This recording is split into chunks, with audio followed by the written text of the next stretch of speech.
Oh, God. Ugh.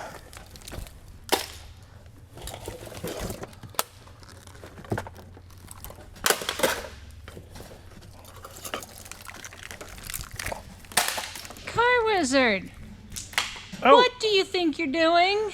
Oh, hey. Welcome back, guys. Welcome back to the Wizard shop. As you've seen, I'm getting rid of all this crap out of Leo's Lamborghini Murcielago. Who does this anyway? Who puts all this garbage in such an expensive car? This isn't an 85 Camaro. This is a rolling work of art. This kind of stuff angers me. This is foolishness is what this is. And the owner of this car fully agrees. I showed him a few pictures of this stuff and his comment was, get this stuff out of my car. So that's what we're doing. So anyways, when we get done, it'll be all clear and cleaned out. It may even get 2/10 faster in the quarter mile. I don't know, that's kind of like putting flashing LEDs on a Mona Lisa. It's just gaudy, it looks horrible, it's gross. So anyways, on a positive note, I'm gonna take a break from this for a minute. I've kind of wore my arms out yanking all these wires. The Datsun, you guys have seen in previous videos, is done. It drives, it runs, it's ready to go. Let's go take a look at it. This is Bill's 74 Datsun 260Z with only 10,000 original documented miles on it. We've been off and on doing videos on this, and I've been kind of getting to it when I can, and we finally have reached, we're 99% done with it. It runs, it drives. We've done a coolant flush, all new fluids, fuel lines. We're going to put a mechanical fuel pump on it just to be sure, but everything works again. It's alive. It's going to be back on the road here in no time. So let's start it up and hear it.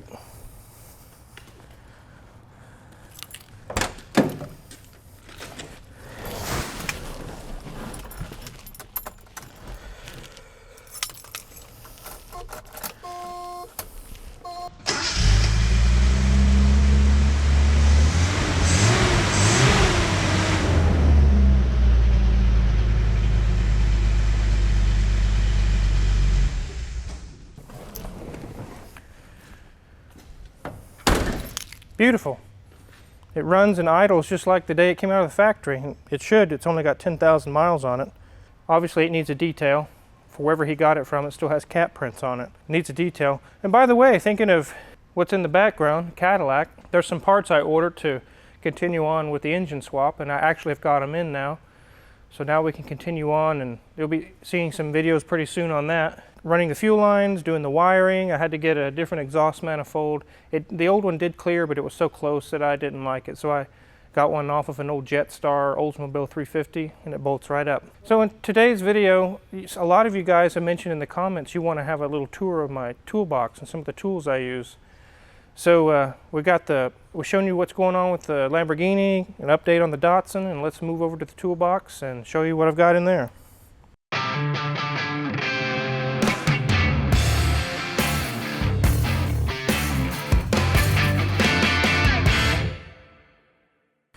So this is my main toolbox.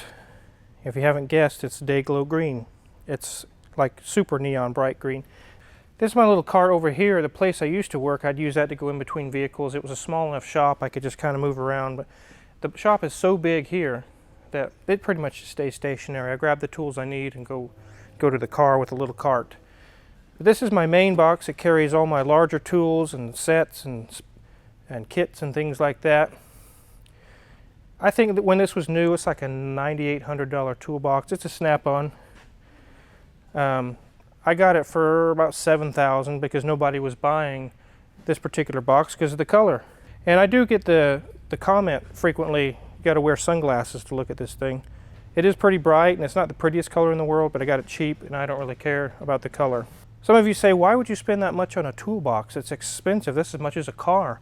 Well, the thing is this thing is going to last me until I'm not mechanicking anymore. 20, 30 years. It's going to last a long time. The drawers are extremely heavy with double slides and bearings and thick gauge metal. My thinking when I bought this is I will never have to buy another one again. I've had this thing for 6 or 7 years and it's like new. I mean, it just goes and goes. It works perfectly. So Let me show you what you can expect from the cheaper toolboxes you see at Sears or Harbor Freight. And you say, wow, it's a really good deal, 200 bucks for a toolbox. Let's see what one of those looks like 15 years from now. This here is made by All American. This is a cheaper one. I'm not even sure where you would buy this brand, but this is more like a hobbyist, do-it-yourself type deal where you might use it once or twice a month. But if I'm looking to do this as a profession and I'm in and out of my toolbox every day, 5-6 days a week, non-stop, what happens is you start to get that stuff. And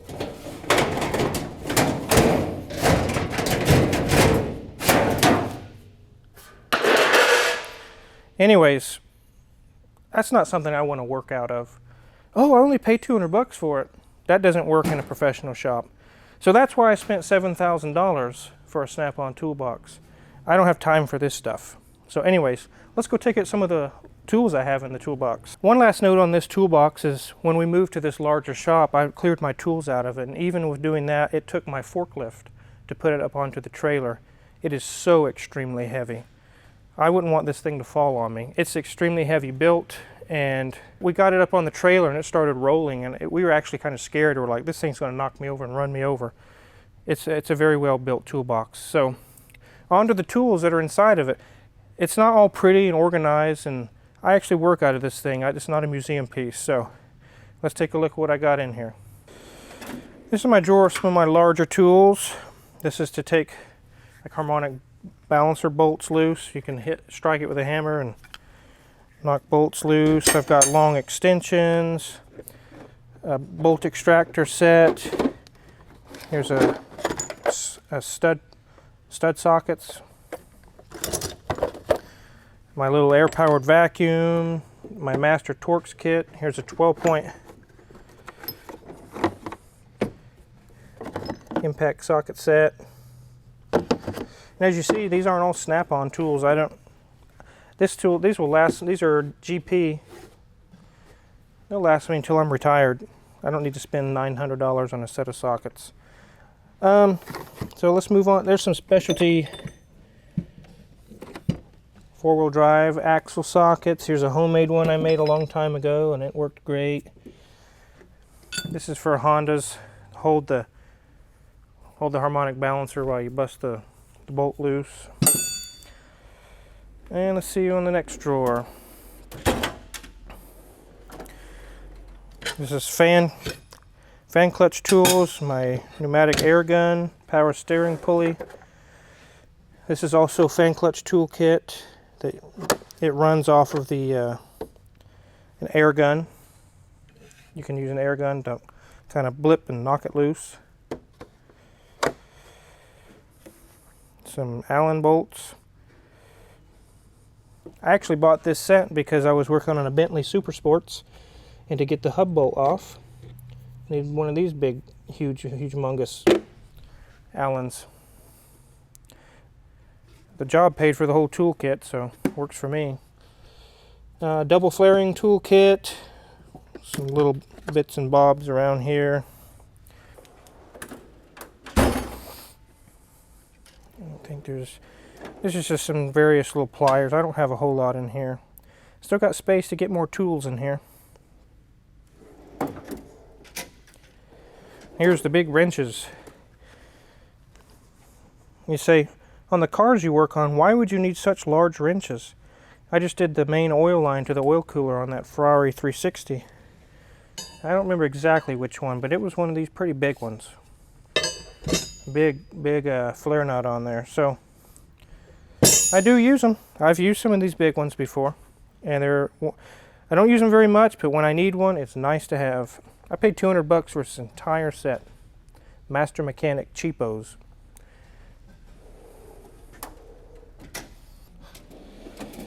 Here's some of my power tools. This is my drill, my angle grinder, my angle drill, vacuum gauge, some drill bits, my Dremel, some cutting wheels, a hole saw. I actually used a hole saw. This was used on Hoovie's LX470 to put a snorkel kit in. You're like, what in the world would you use that for on a car? Trust me, there's a use for it.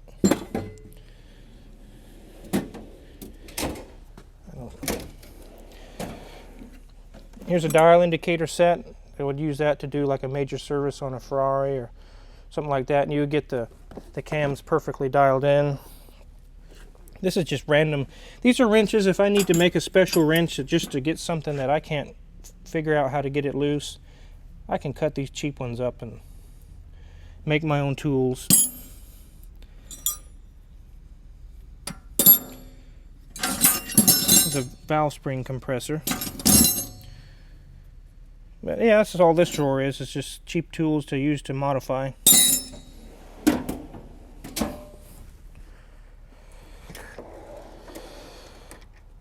Here I keep my, these are tie rod tools, little jeweler's bits, my calipers for measuring. This is for measuring rotors. This is for measuring parts, how big of a diameter part, or feeler gauges. This is my air conditioning tool. I can put one in the passenger vent, one in the driver's vent, and I can monitor temperatures on both sides while I'm driving down the road. It's all wireless. Very handy tool, and we're getting into warm season. I'm going to be using that. A scraper. Some files, some easy outs, little needle files, more easy out stuff. There's a ratchet. Let me put that over here. And this holds taps. These are tap holders. Oh, this is something you don't see every day. A distributor wrench for like a Chevy. I rarely ever use that anymore.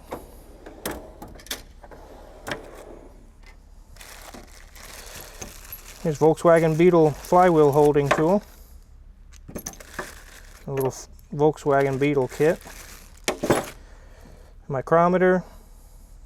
Some C-clamps. This is my low profile little ratchet from Snap-on that has saved me many times. These tiny little Allen bits and Torx bits are very shallow. They're not tall at all. There's been times where nothing else would do, but this got the job done.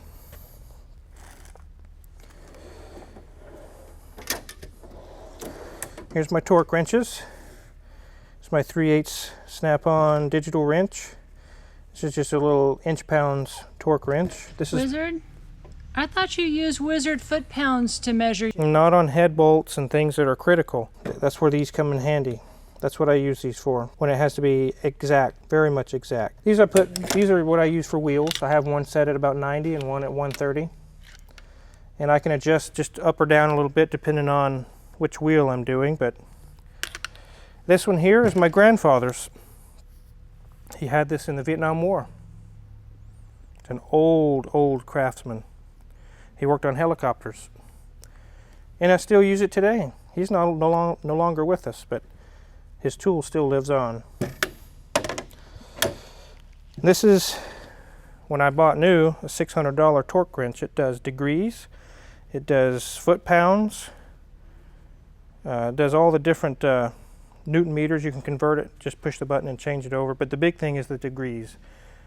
Many head bolts would be like 90 foot-pounds and then 110 degrees. How do you, I mean, they have gauges you can use, but this lights up, it goes yellow, or it goes green, yellow, red. You're getting close to the torque specification. It gives you a warning. So there's that. This is my ignition coil tool. I've showed you this in some previous video. While the engine's running, I can just hover this over a coil. If it's a dead coil, it won't flash. If it's a good coil, this thing will flash. Pretty handy tool. These are my thin wrenches. I use them a lot on brake hoses and things like that. Brake caliper bolts on Chevys. They're very thin. This is not a tool that you're going to use to try and put a lot of oomph on and break something loose. This is to get into specialty, small, thin little hex like a nut or a bolt to hold it while you get the other side loose. Or those are lifesavers. My flare nut wrenches.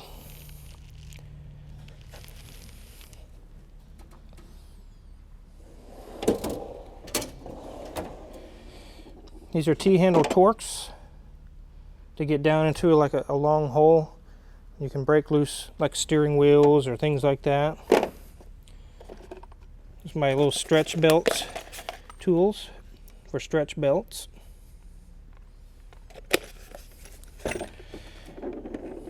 These are Torx that fit on a 1/4 inch drive, long shaft ones. Here's some T-handle Allens. Here's a clutch alignment tool.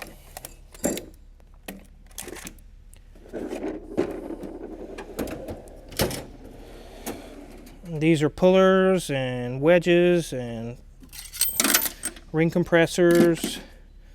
That's what this drawer's for, pullers and things like that. Steering wheel pullers and seal installer. Car Wizard, do you use that bar very often? This one? Sure. Yes, I do. I've used it to get into something thin and break something loose or pull it loose. Yeah, I've used it a lot. You can see I've cut it to fit into different areas. And on top of the toolbox, I have my handy dandy Autel MS906. That's my go-to tool. I have a OEM Mercedes tool, Land Rover, Jaguar. I have several OEM tools.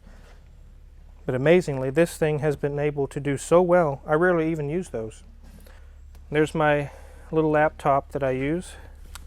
I move the indicator out of the way. It's kind of dirty up here, but I used order parts, look up Identifix, direct hit, all data, where I look up information off of. Here's my booster for dead batteries, soldering gun, battery powered from Milwaukee. Here's my torch, a couple of different torches. So that's the tour of the big box. Let's go take it the little one and then we'll be done. This is the main one I work out of. This has got all my sockets and extensions and pliers and all the different stuff up here. My power ratchets, some wrenches. Here's some of my 1/2 inch drive stuff. Some 12-point, 6-point, shallow, knife sharpener, some of the larger sockets, the big ratchet. That's pretty much what that drawer is for. These are my screwdrivers and Allen, a few Allen stuff. Standards and Phillips, a few other little odds and end tools. Chisels. Pliers, vice grips, needle nose, special pliers to remove hoses, heater hoses, or all kinds of strange pliers.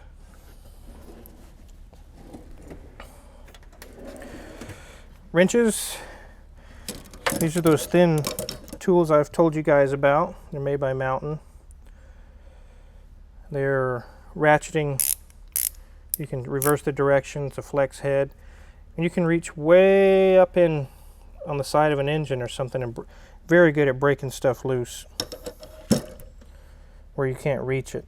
Stubby wrenches, some crow's foot wrenches. Here's my wiring. This is where I go to grab stuff to check electrical things. Test leads, back probing. Here's my relay testers. I can force them on and off. More test leads. Here's where I can put artificial load on a circuit to test a ground, or just use this bulb as the load. More back probing. These are for plastic pliers I use to check the spark on wires, see if there's any spark there without getting electrocuted. Test light, wire strippers, all my electronic testing stuff. This is my power tools for large bolts, small stuff. There's a compact little ratchet or impact, a compact impact to get into a small area. Wait, Car Wizard, that's an air tool. I thought you didn't like those. Well, they don't make one yet that's battery powered that's so short. If they do, I'll get rid of this one. I don't really care for air tools. And on the side I have This is good for getting hose clamps.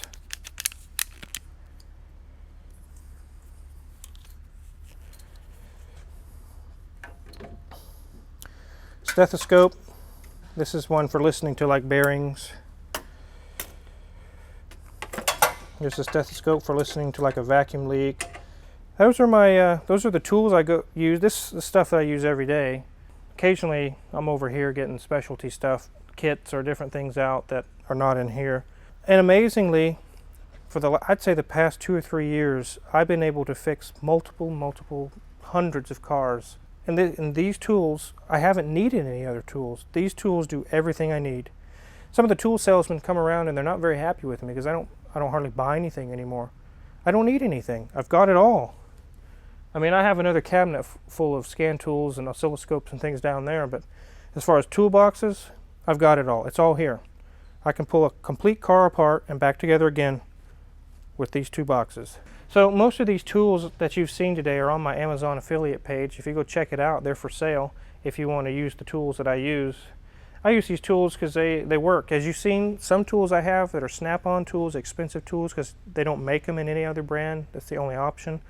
But for everyday work, these are GP sockets. I've had them for 6 years and not a single one has broke. I don't mind using cheap tools. That doesn't bother me.